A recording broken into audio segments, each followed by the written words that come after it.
Are you ready for it?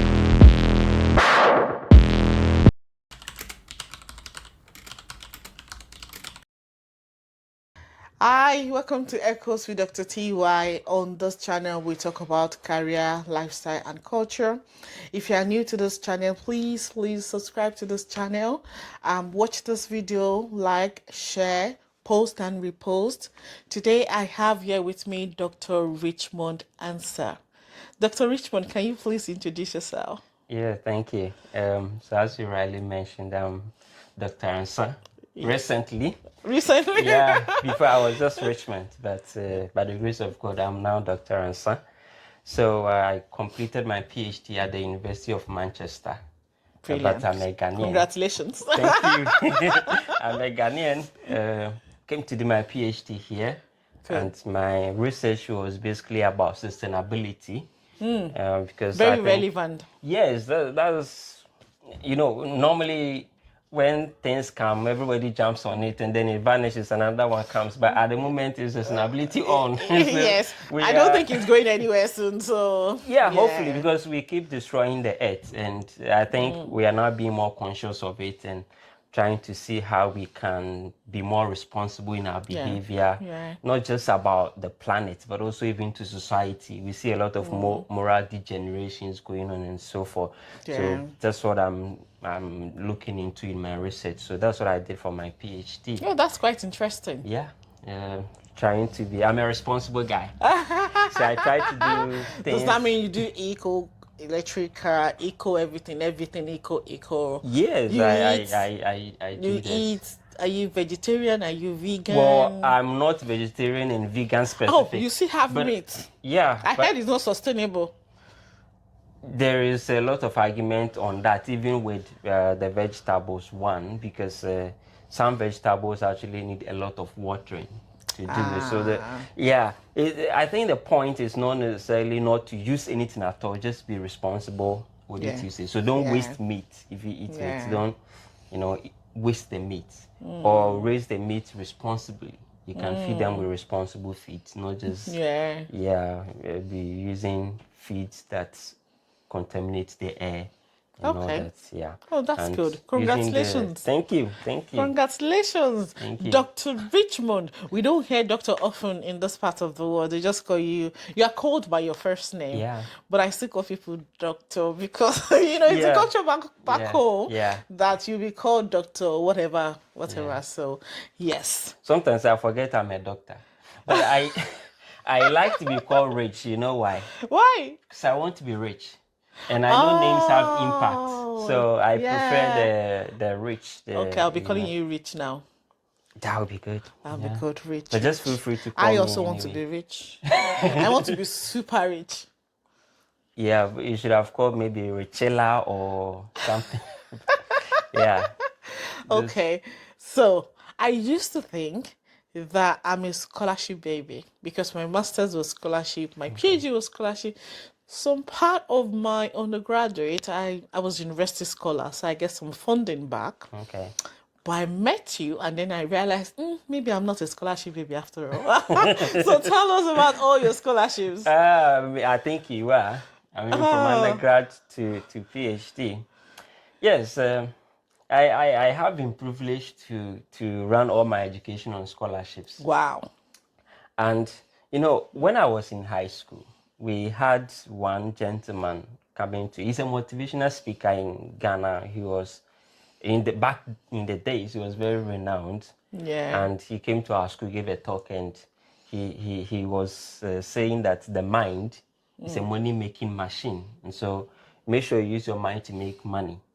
And he made a lot of some punchy quotes that stayed with me, and things like you don't have to pay for something that you can get for free, Oh, wow. and don't get something for free when you can be paid for it. So I was thinking, well, maybe I can be paid to go to school.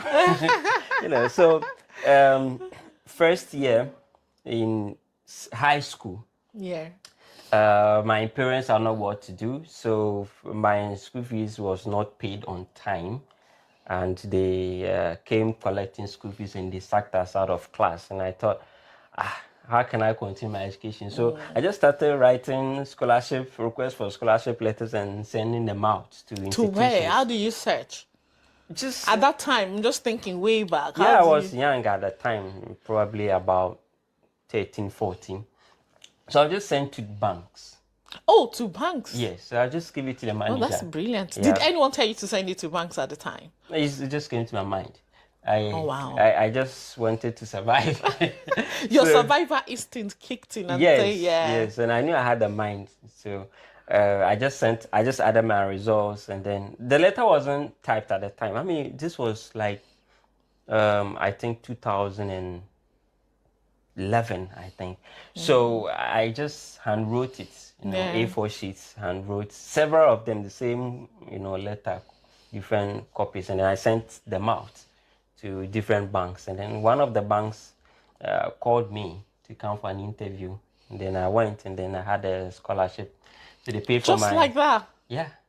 Okay. So they paid for I my... never knew you could just write letter to banks for scholarship. It wouldn't work this time. It wouldn't work this time. Maybe you It never might can work, tell. but I think that's the thing. Sometimes you have to chase the opportunity. It's not every opportunity that is out there. Yeah. Right, And it's I'm not- sure it's not your first letter. It wasn't your second letter. It wasn't your third letter. Yeah. That you were called to Yeah. come for interview. Yeah. You would have I written. distributed all of them the same day, really. So because I you're was very sat in the strategic. classroom and I couldn't go to study. So I was just putting that day to good use. So that day was just roaming. I just distributed to different banks. And then one was successful. One called me, and then was successful. So they paid for my tuition. Even the first term, which my dad had paid, they reimbursed. Refund. And then, but the condition was you have to be getting A's or minimum B's Yeah. for us to continue. Continue. Yeah. So that was a motivation for me to study so hard. So my in my class, I was Top of the class. Somehow, people will be, playing, and I will be seriously studying. Right. I don't know what is chasing me. I need to study to stay in To school. stay. Yeah, so I had that, and then when I completed, so during that So they time, paid all through your high school. yes, The same bank or different bank? the same bank Okay. for 4 years. So every end of term, I just send my results, and then if I meet the criteria, they do bank drafts for me, and I send it to the school, and then they will credit my account, and then till I completed school. Oh, that's Then brilliant. I went for my undergrad and I applied for another scholarship there. My first Within year, the school the or to the university. bank now? No, not to the bank. Okay. That was advertised on the school's website. Okay, yeah. So I applied for that as well. Went for interview, and then I had that. And after that, I worked in the university as a teaching assistant after my undergraduate, and I wanted to go and do my master's. So I started applying. Were you applying within Ghana or you were applying No. outside? I didn't want to do masters in Ghana.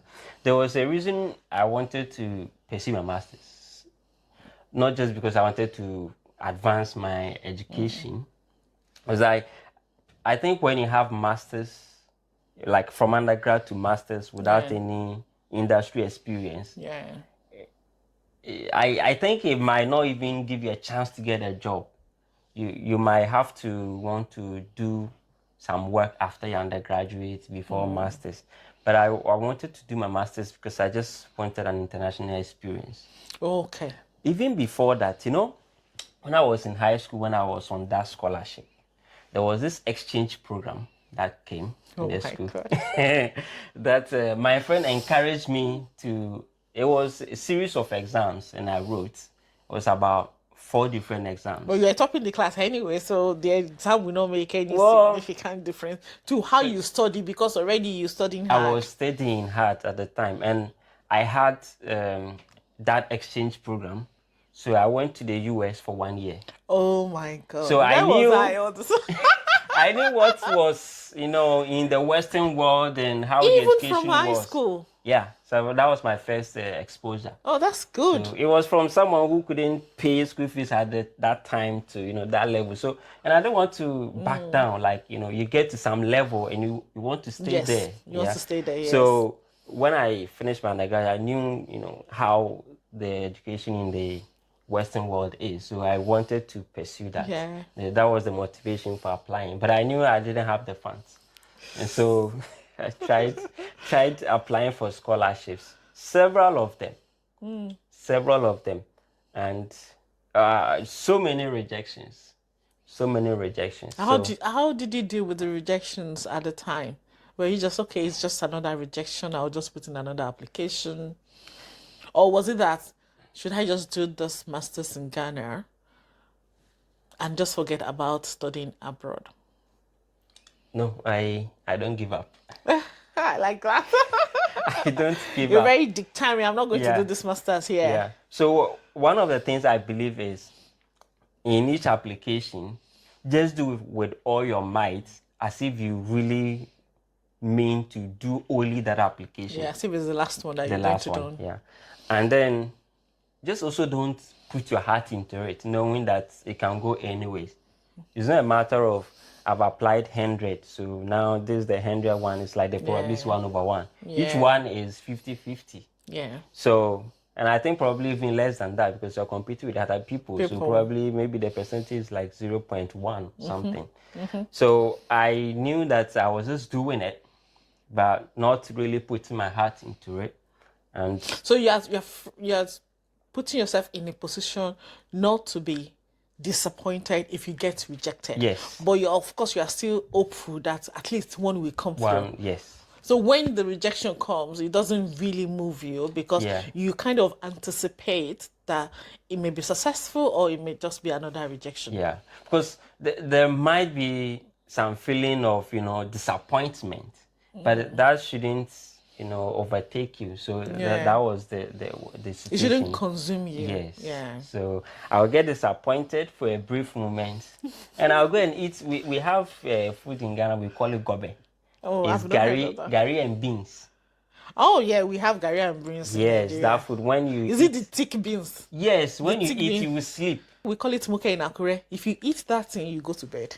Yeah, I'm not sure. I've not tried anything, but yes, that one. So that did the work. I'll eat it, I'll sleep. You wake up and you are sound again. Yeah, okay. So yeah, I had disappointments, rejections here and there, and I kept trying.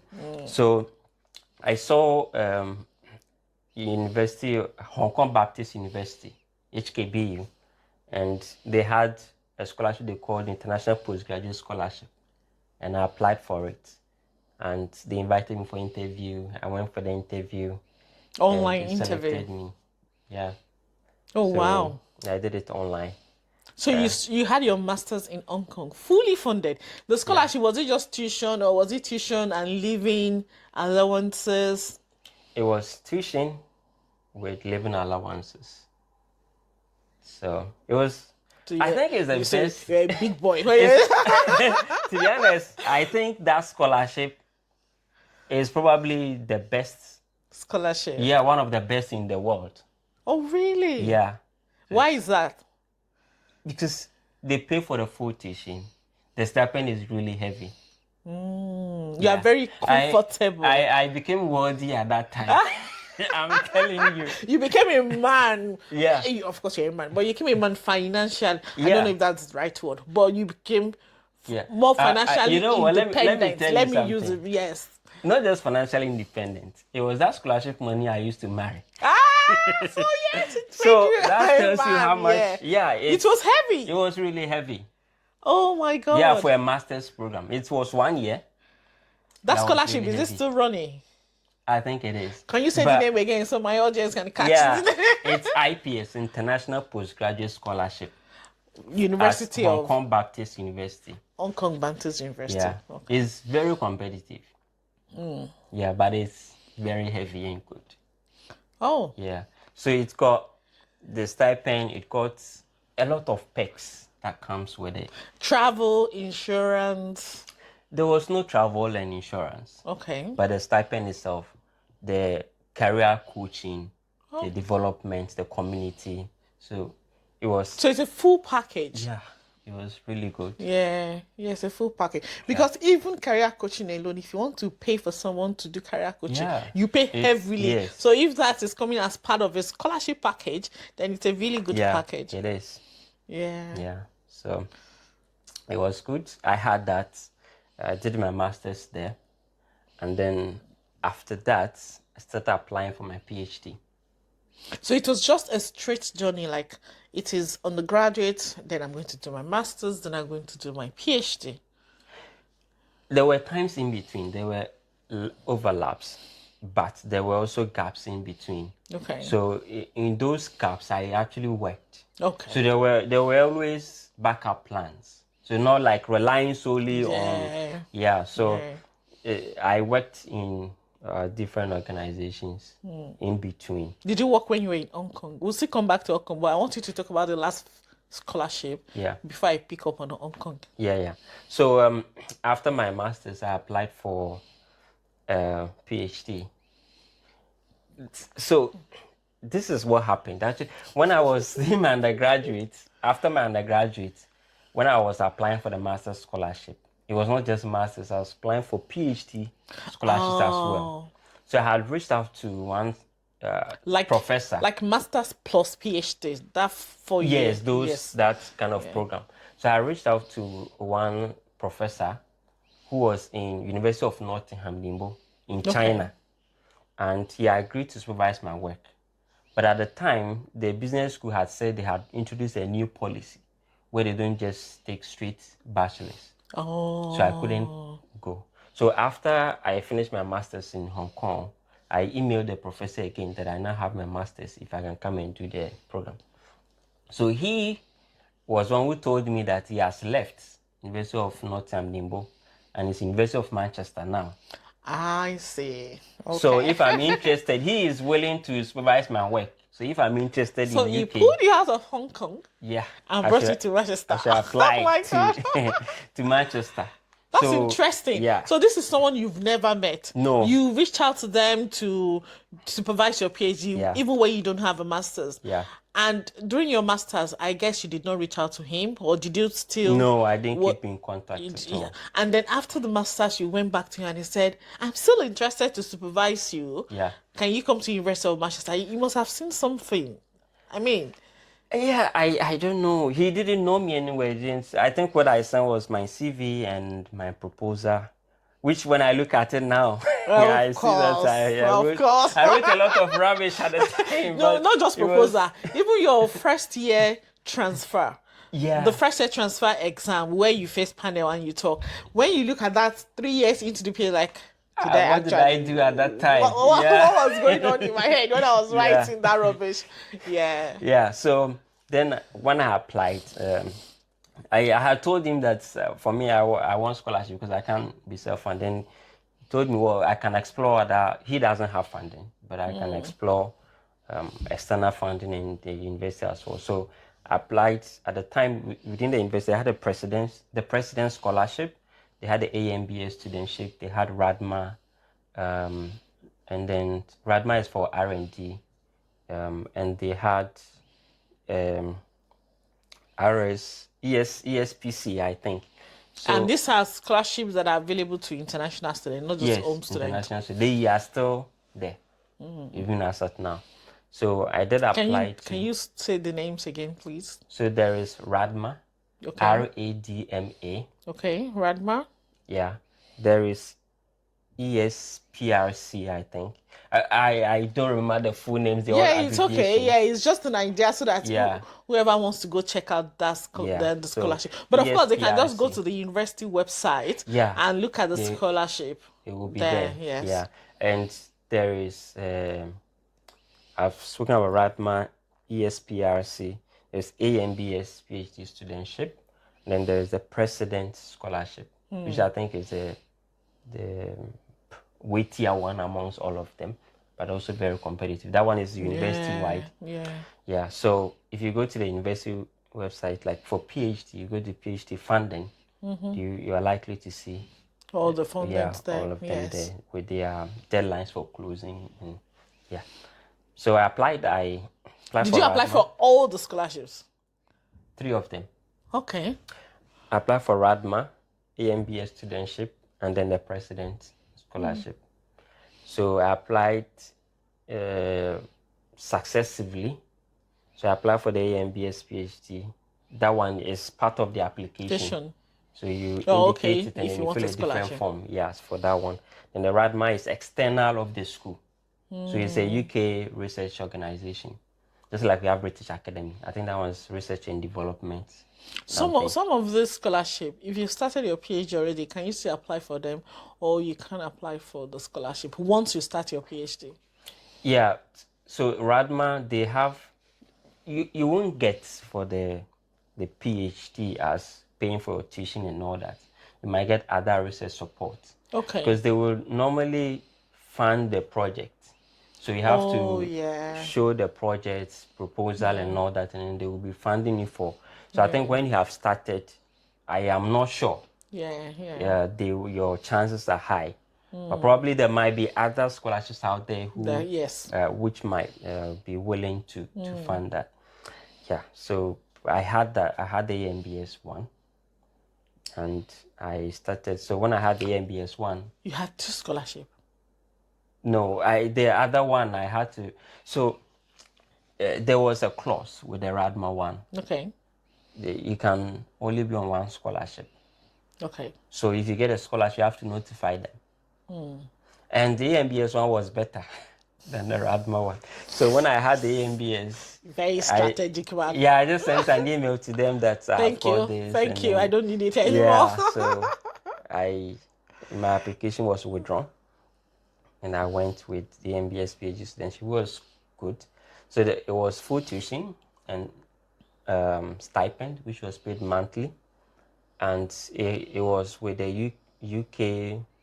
Yeah, UKRI. Or something. Yes, UKRI. So every year they change it, they revise it, and they increase it. Yeah, it's increased with inflation or something. Yeah, every year it goes up. It was good for living and all that. But at the time I had married, so the expenses was different. Enough. Yeah. Was it enough for the family? It was enough. Okay. Yeah, I think it's in a few. Of course, it depends on your spending habits, but it was enough for us to go through the PhD. Not enough to make you rich, as I was before. But yeah, it was enough to... Not enough to make you rich, like you were rich when you were in Hong Kong and you brought all this money to get married. Yes. So, oh, God. Let's go back to Hong Kong. Yeah. How was your experience studying within that context that is totally different from it is culturally different from where you are from? And it's also culturally different from where you've been, because you've been to the US on exchange, but now Hong Kong is a different context. Yeah. What was the experience like? Yeah, very different. And the first time I got to the country, got down from the plane, got on the bus, I could smell noodles. The country smells different. That's one. The first. That was the first thing that it's like noodles everywhere, and you can smell those. That's unique smell. There. Is it a pleasant one? A pleasant smell. It wasn't pleasant to me at the time. At the time, maybe because you're not used to it. Yeah, I was not used to it. Yeah, but over time, I fell in love with the city. It's an extremely busy city where everyone is busy. Everyone is doing something. Like, you know how there is this Chinese fast food? That's just a symbolism of the way of life there. Like, everything is fast. Quick. So there's nothing slow. There's nothing. Everything is so quick. That was one thing I learned from there. They were technologically advanced. So I enjoyed the way life was. Everything was so easy, very advanced in technology.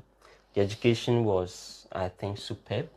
At HKBU, they had the concept they call whole person education, where it's not just about teaching you the course content, Yeah. but transforming your whole Yes. being. So they will. The experience, the Yeah. awesome experience. Yes. So it's not just education, it's other way of life, it's a well-being, it's a mental health, Yes. it's a total package when you talk about Total package. education in that way, It was yes. total package. They will encourage you to be part of clubs, and then they had trips, business trips to Singapore, Switzerland, Germany. You took part of all those business trips? Unfortunately, I couldn't take part.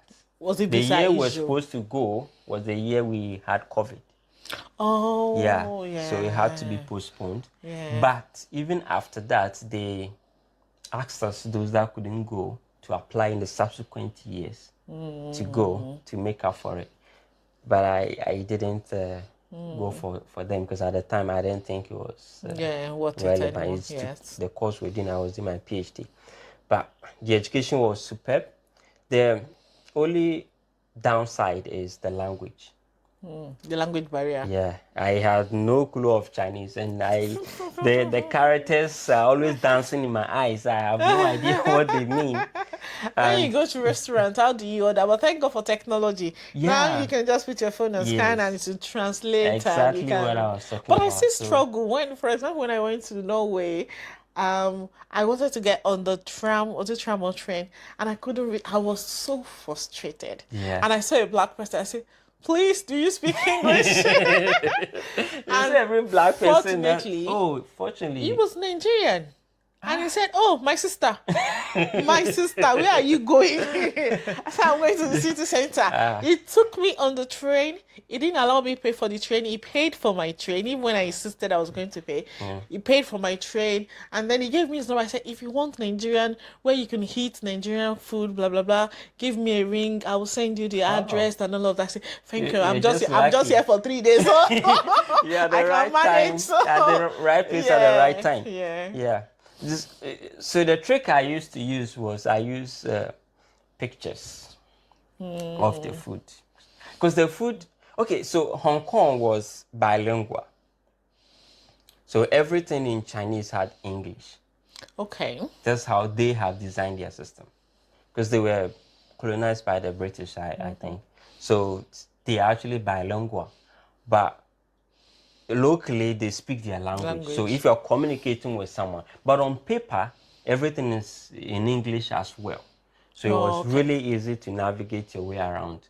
Every signboard it's like, that's how it is. Every signboard is Chinese, English, Chinese, English. How do you navigate the classroom? Were there many international students in your classroom, or were there few international students? And how do you mix with the home student? Would you say you had a good relationship with the home student at the time?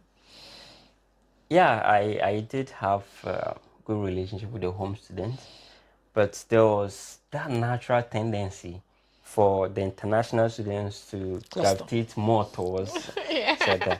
So we had two Nigerians, David and Joshua.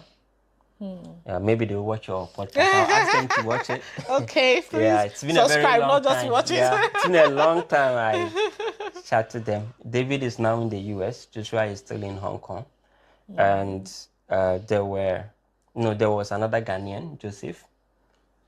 So we were those from Africa. We had Melinda, who was from Sri Lanka. We had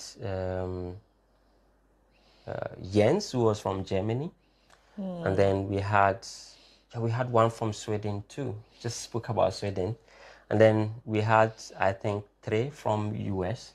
Yeah. So there were quite a lot of international students. So within that cluster of international students, it wasn't like, "Oh, we are from Africa, we are from the US." You just grouped as international students. Yes, as Oh, international really? students. So normally, and I think about half of us were on the IPS scholarship. So they also had money. So normally they would just call us to go and eat out. So we just eat out. which I wanted to save my money for marriage. So all of the eaters I will go. Some of them I'll cook in the house. I need to get rice and then but we normally, that was basically what. So we normally go out when eat and have conversations. Sometimes we just. I do also like hiking. They liked going hiking. I'm a hustler. I've worked for so long.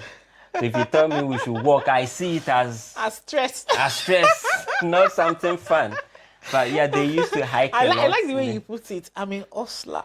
But do you still consider yourself a hustler now? Now I'm a DB. I am. Yeah.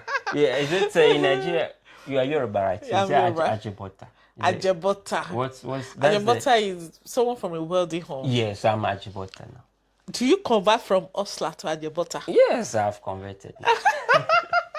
But it's, at the time, we knew where we're coming from, where we're trying to. Yes. So I try to integrate as much as I can in the classroom. We'll talk, and for the locals, this is the strange experience we had. Okay. They were having WeChat, and we did a lot of group works. So whenever we are supposed to do group work, they will form their groups on WeChat. And you will be included or excluded? No, they will form it on so they will chat. Will you be my group? Will you be my group? So whilst you're all in the classroom, they've already formed. It is not as if the academic will group them. It is self-selection. Yes. So they will just form their groups online. So it was getting to a point where it's like just the international students will end up forming a group. So it was becoming a problem. The administration were trying to even see, let's try and mingle you people. So I tried to, what happened was there were some of these locals too who form a group and they will be short of one. Okay. And then I wanted to strategically integrate myself into them. So I'll just wait. I'll not join the international group. I'll just wait, and then there will be one group there, and they will now come looking for additional person. And so I'll join. So eventually, I got close to some very nice Chinese people.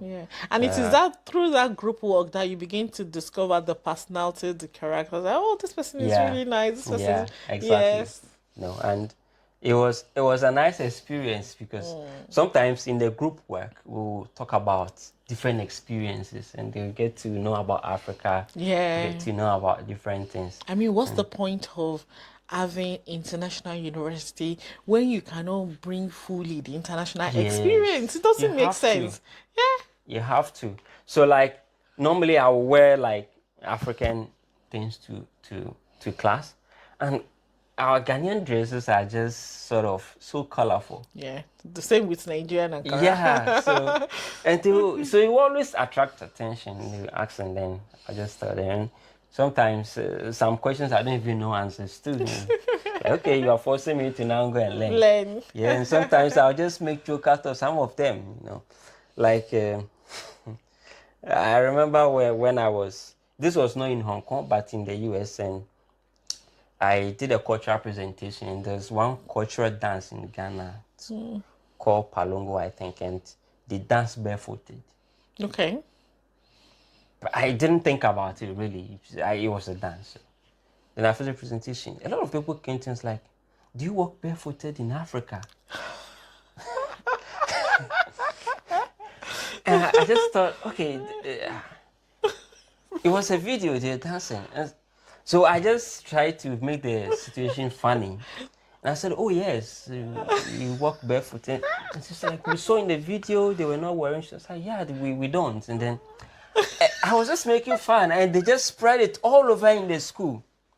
Oh, really? And people now kept asking me. And then I now had to go and do public announcements that just making a joke. You didn't get a joke. No.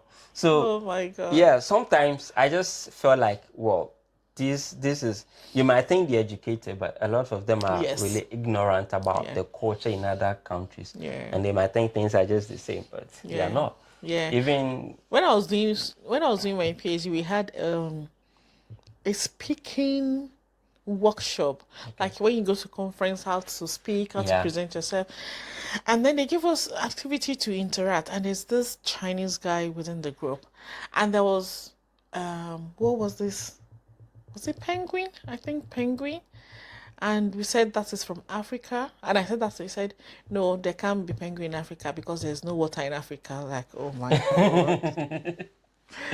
Oh my God. And you're doing a PhD. Oh my God. I say, Google is a friend. Yeah. You will be shocked at the level of knowledge they have on other things, but very ignorant about cultural stuff. Yeah. So it was nice. Some of the things that I told them intrigued them. And I'm also, I think I might see myself as a strategist somehow. Okay. I need these people, when they hear something interesting, they will gossip. Yeah. So anytime we're talking about culture, I just want to tell them something intriguing, interesting, and then They'll spread they it. will spread it. Yeah. And then they want to know more. More. So I go to, And they'll come back. Yes, they will come back. So I now go to associate with a lot of them. I used to keep in contact with many of them, but it was on WeChat. When I came to the UK, the WeChat Yeah. didn't work again. So Oh. I lost contact with a lot of them, but I still have Yeah. many of them as friends, and it was a lovely Oh, experience. that's brilliant. Thank you Yeah. so much for sharing the experience. That is really deep. Thank you. Thank you for sharing the experience. I'm not going to ask you to talk about your experience in Manchester because I want to fast forward now to completing your PhD and then securing a job. How was that process? Yeah. After the PhD, there's that anxiety. When you're about to finish, you really focus on finishing because you want to finish and get out of the way. And then just when you submit and you're waiting for vibrance, the reality hits you. What next? Yeah. So that what next? I had anticipated that when you have PhD, the job market. I think I'm hot cake. So they will just take you. Yeah, they just take you. me. Say welcome. You have a not PhD. Many people have PhDs. Yeah. I was wrong. I was wrong. So after I submitted my thesis, I started applying, but just in a casual way. Not really like I needed a job at the time, but I just thought, let me just try the job market. So I applied for a few and I started getting rejection. I realized, hey, this thing. Reality coming. It was dawning on you. Yeah, the rejection. And I thought, well, it's because I've not completed fully. Because on my CV, I've indicated that I've just submitted my thesis.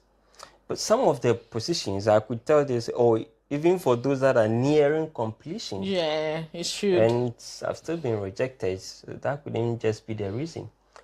So even after my Viva, I had my Viva in September and then had my certificates in October, like my corrections, and in just 2 weeks. So had the full thing in October, I think. So it was just minor correction with your Viva. Minor corrections. Then I started applying for the job. And I was getting rejection. And I had one interview for a postdoc. It was just 1 year contract in the University of Exeter. So I had the interview, was going well. It was going well. It was going well. And then at some point, it wasn't going well. Why? What went wrong at some point? I think they were focusing more on, it was social network analysis, and I don't do social network analysis anyway. So it's like I'm not a social network analysis person. I do actor network, but there's a slight difference. Okay. So they were more like, we want someone with social network analysis. So okay, no problem. But we continue the interview. And then you go to a part where they now started me asking about my visa situation. And you need a visa. Yeah. Yeah. So do I have work visas? No, I'm a student visa. Like, it's 1 year contract. but we have to get work visa. We might have to go to the school and get you a skilled worker visa and so on and so forth. The process. That wasn't part of the interview. They said they would just say check. But where the conversation was going, I realized this job is not going to it's come not through. going to be. Yeah. So eventually I was rejected. That was my first interview. But I First think interview after how many applications? Can you still remember? at that time I had not done many. Okay. So maybe about 5. Okay, so not bad. Yeah. Yeah. Applications and had rejections. And then I had that. So eventually I was rejected. The reason was everything was fantastic, but they went with someone who was more into social network analysis. Or someone who's social network and who does not require a visa.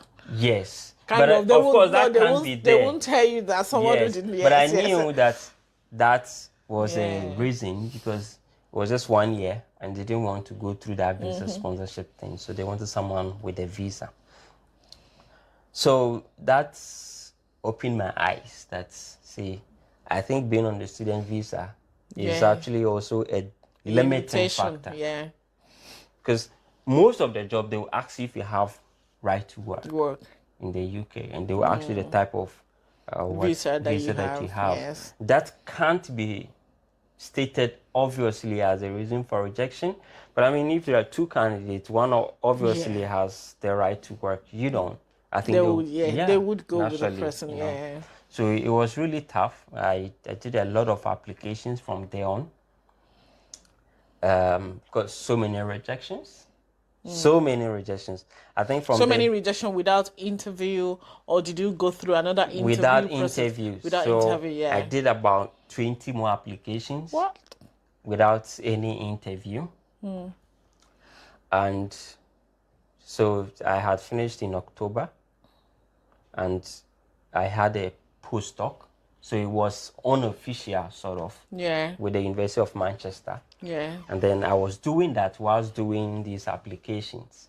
So I got to around January when I did an application for the University of Salford.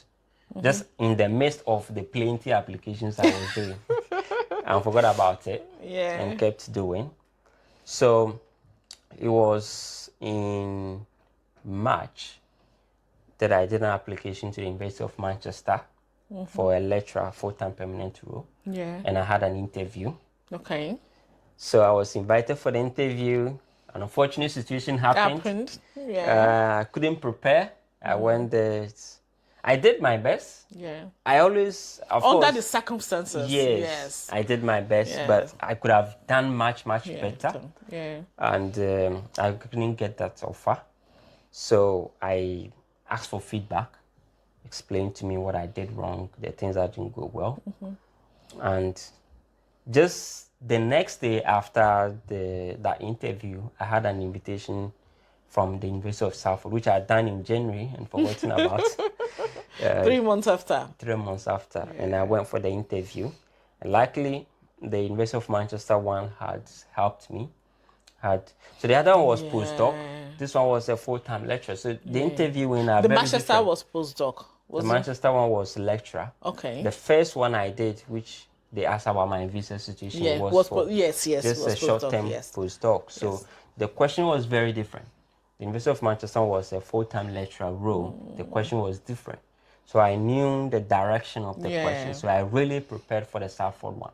Yeah. And then I did, and I had it.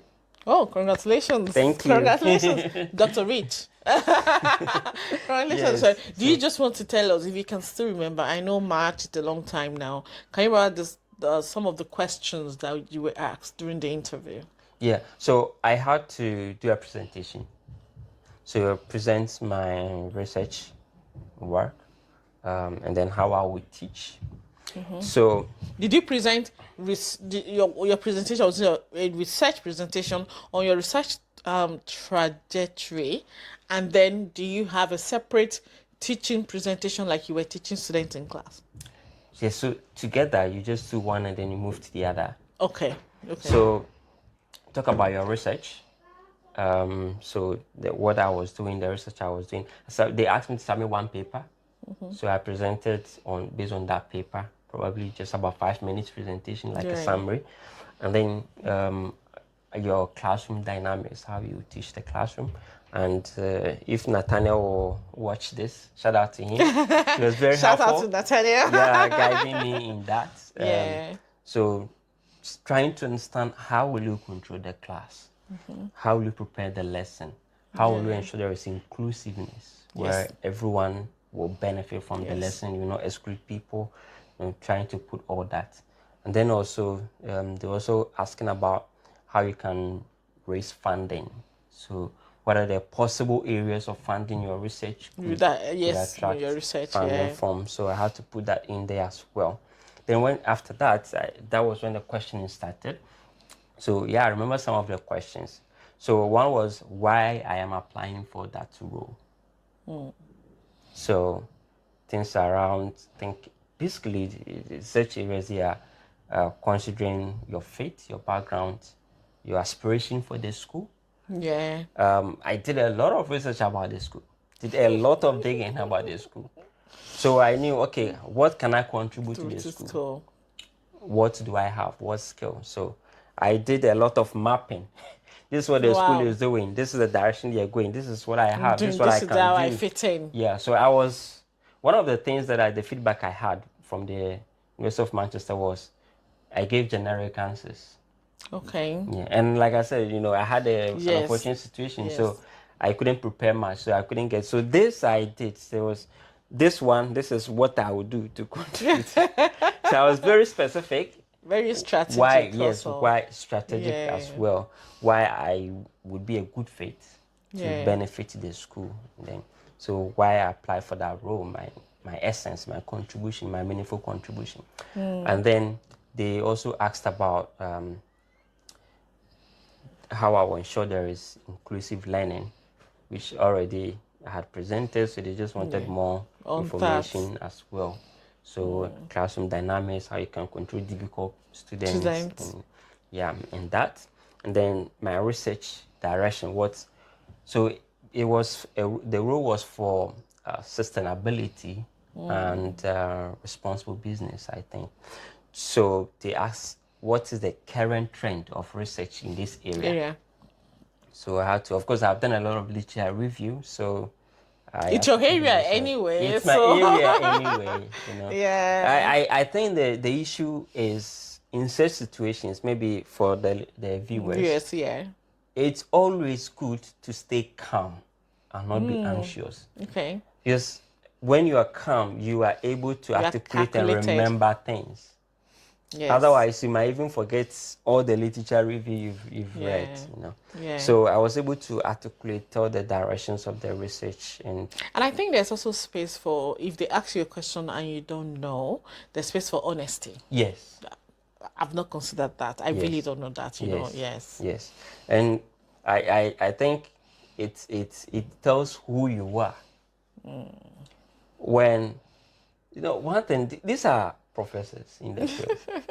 They know Yes. the field. Yeah. If you are making up things, they will They know. will know. Yes.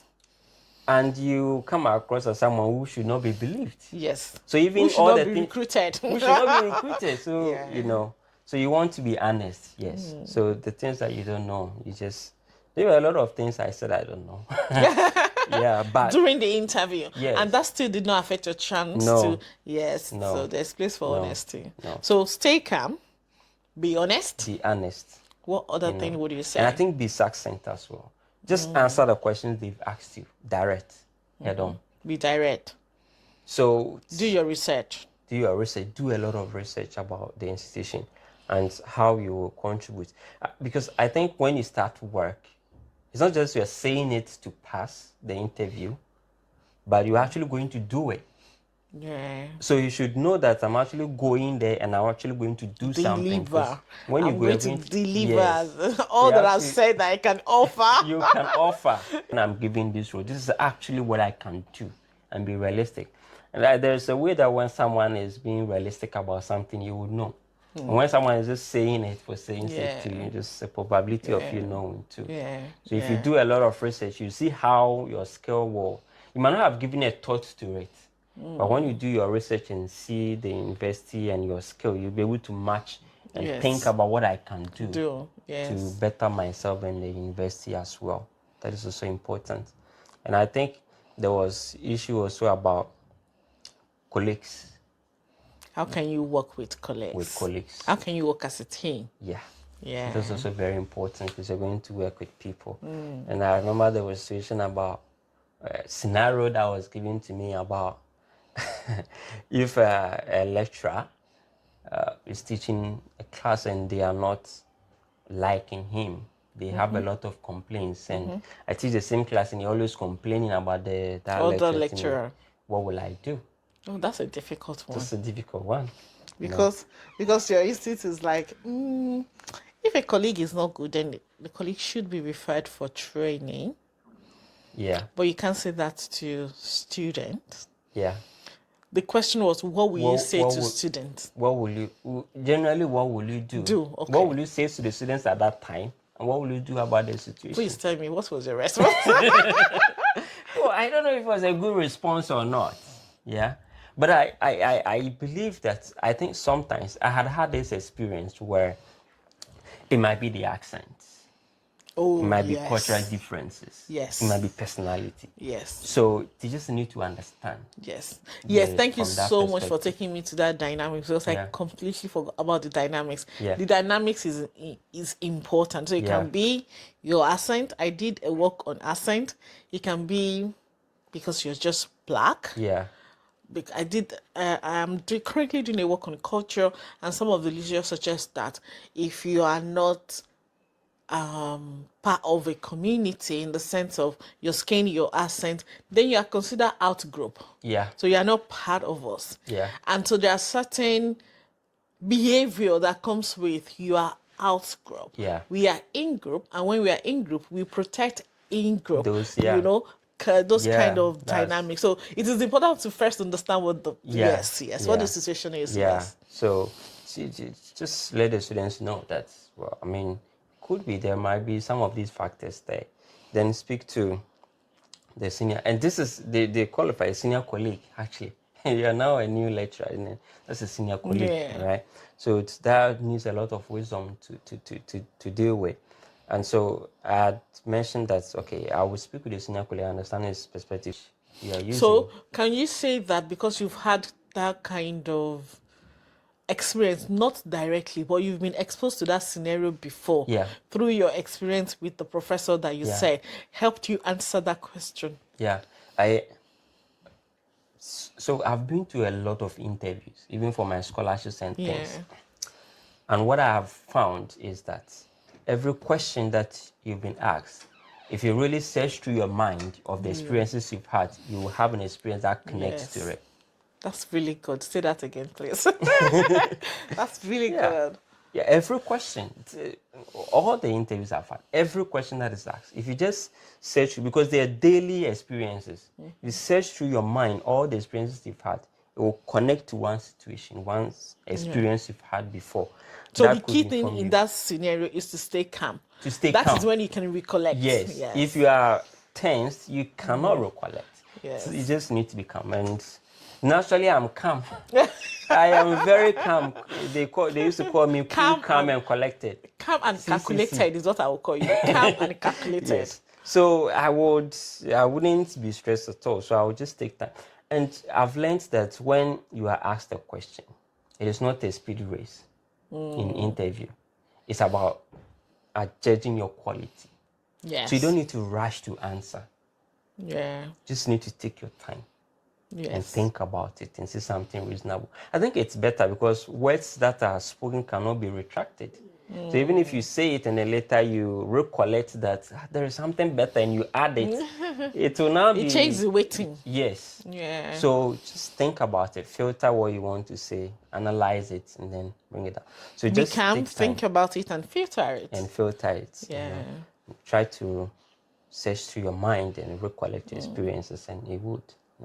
So I answered that question. Then they told me, okay, what if it's not just a matter of misunderstanding where they accent or but that lecturer is actually really bad.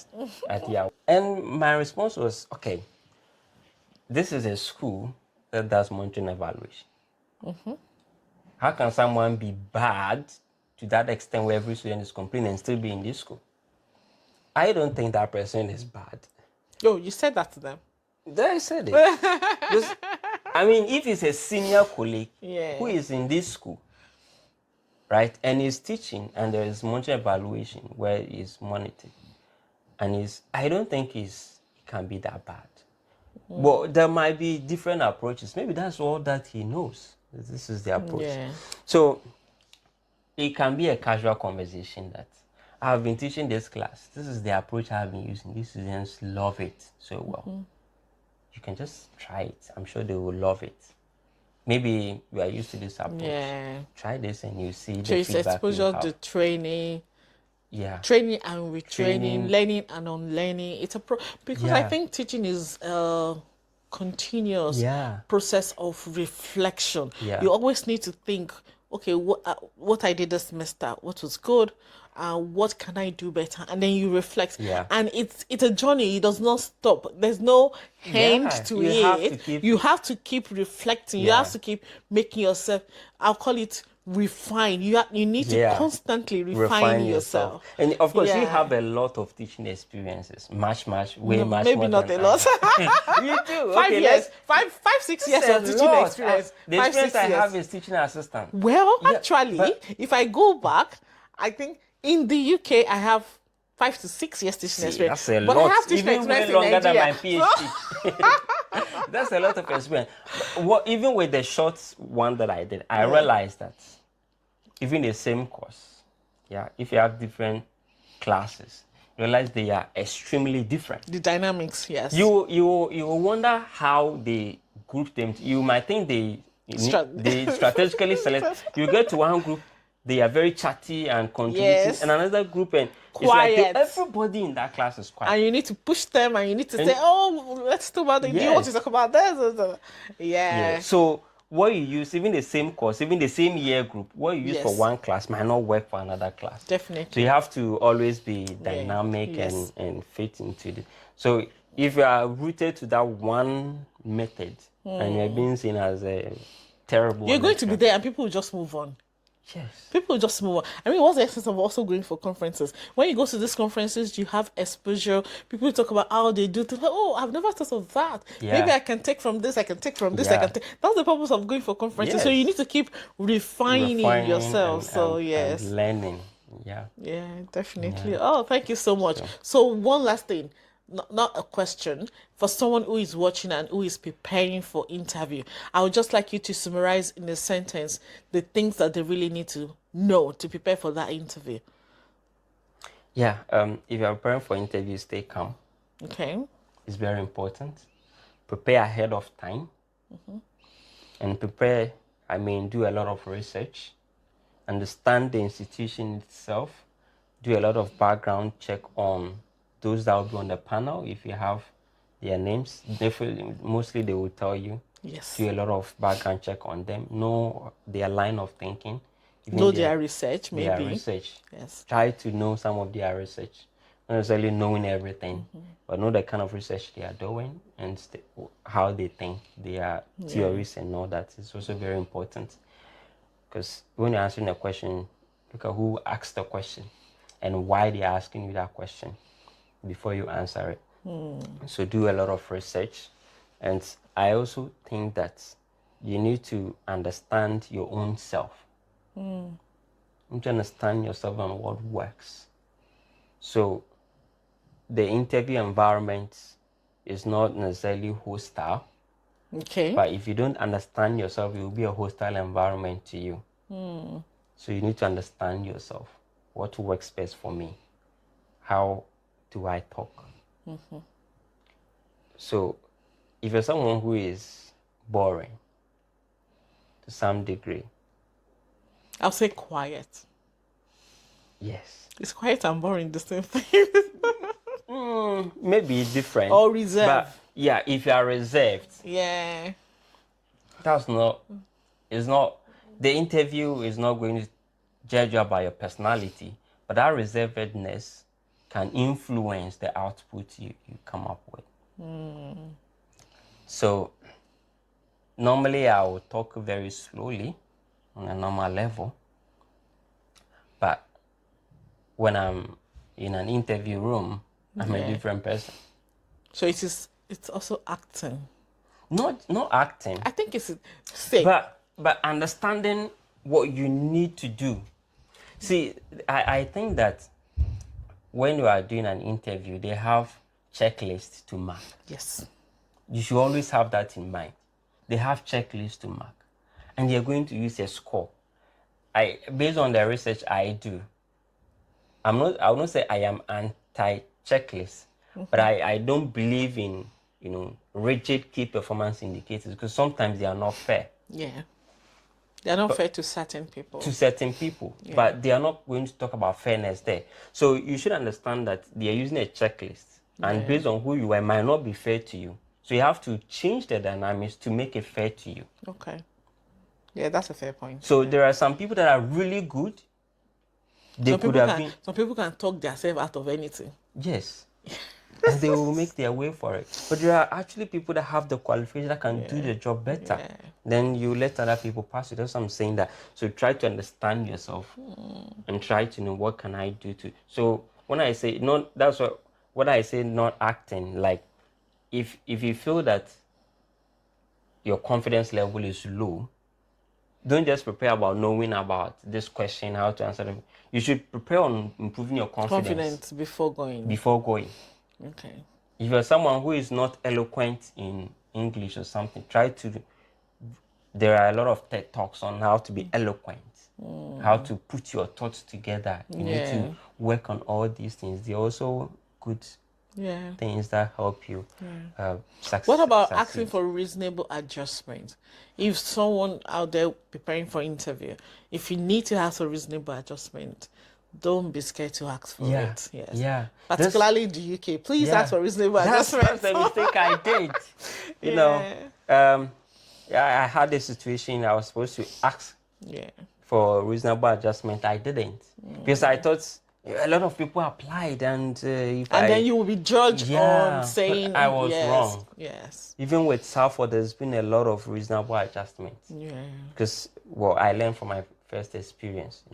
If there's something that is bothering you, if there's something That will is not happening, allow you to be in your best, you yes, need to let self. them know. You need to let them Disclose know. it to the Yes. panel.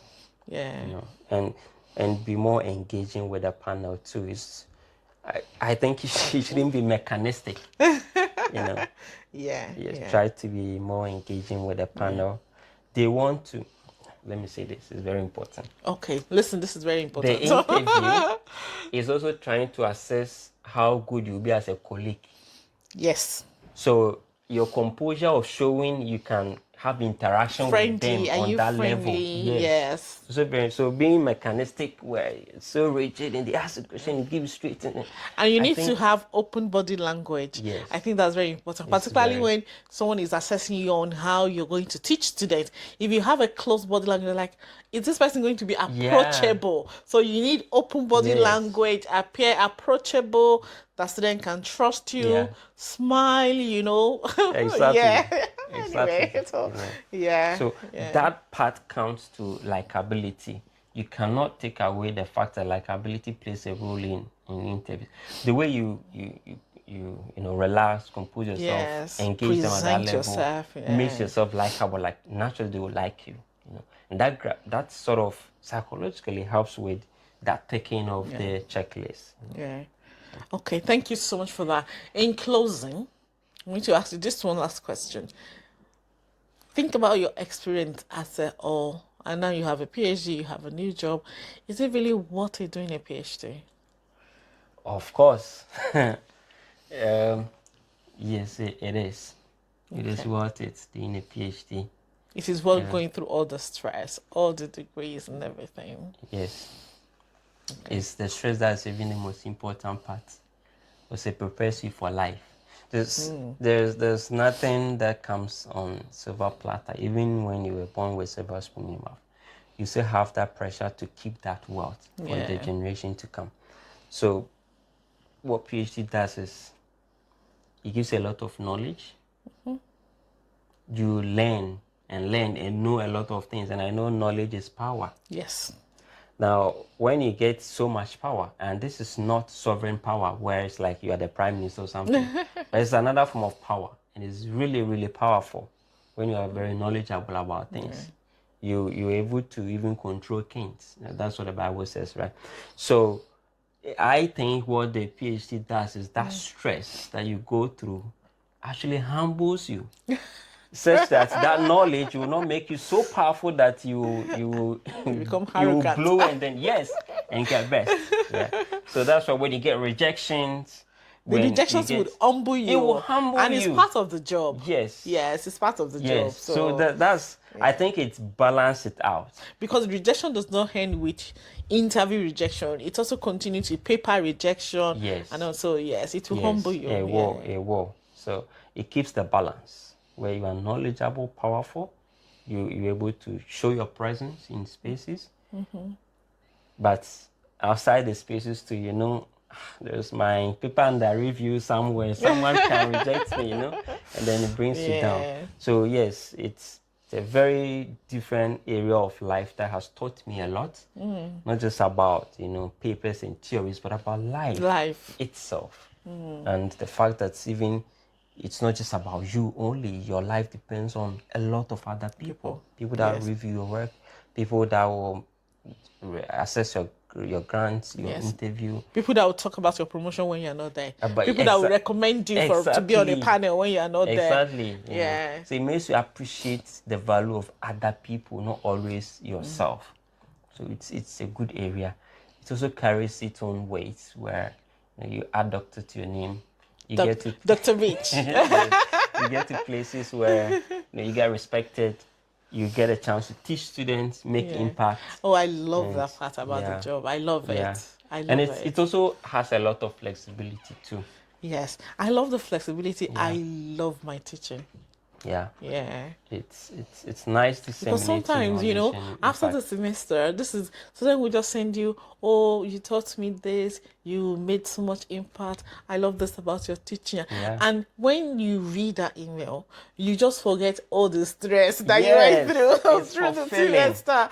It's very fulfilling, very satisfying. Yeah. Yes.